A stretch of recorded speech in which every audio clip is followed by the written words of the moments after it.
అరే ఎంతసేపు రా బయట ఉండేది, తిందాం పాండ్రా. సరే కానీ తిందాం. ఎవరి డబ్బులు వాళ్ళ దగ్గర ఉన్నాయి కదా? ఉన్నాయి మామ. ఉన్నాయి రేయ్ ఏరా మాట్లాడట్లేదు. బావా నా దగ్గర డబ్బులు లేవు బావా. రేయ్ ఒక్కరోజు ఖర్చు పెట్టరా, మాకు కాకపోయినా నీకు నువ్వే ఖర్చు పెట్టుకోరా. ఈడు పనికి మన దగ్గర పోరాడా. చా ఆడొక్కడే మిస్ అయినాడు ఐడియా. రే నేను ఇప్పుడే వస్తాను, చిన్న పని ఉంది, మీరు వెళ్ళండి.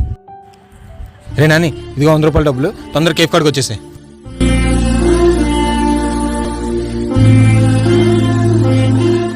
అనవసరంగా నాని గాని తిట్టాడు రేడు. ఓ పని చేద్దాం. అరే మచ్చా ఇప్పుడే వస్తారా? అరే నాని చే ఇదిగో 100 రూపాయలు కేఫ్ కాడికి వచ్చి. రే బామర్ది డబ్బులు వేసిన కానీ బిన్న కేఫ్ కాడికి వచ్చేసాయి. నాన్నగాడికి 100 రూపాయలు లెక్కిచ్చేసి వచ్చినా ఆడు కూడా వస్తాడు, కలిసి ఆర్డర్ పెడతాం. నేను కూడా ఇచ్చాను రా డబ్బులు. నేను కూడా ఫోన్ పేలో 100 లెక్క పంపించాను రా. ఉండాడికి ఫోన్ చేద్దాం. రే నాని యాడుండవురా? బావా అంత లెక్క వస్తే కాఫీ షాప్కి వస్తాడా? వైన్ షాప్ కాండా బావా. నేను విశ్వాసం ఉందరా నా కొడక నీకు రే.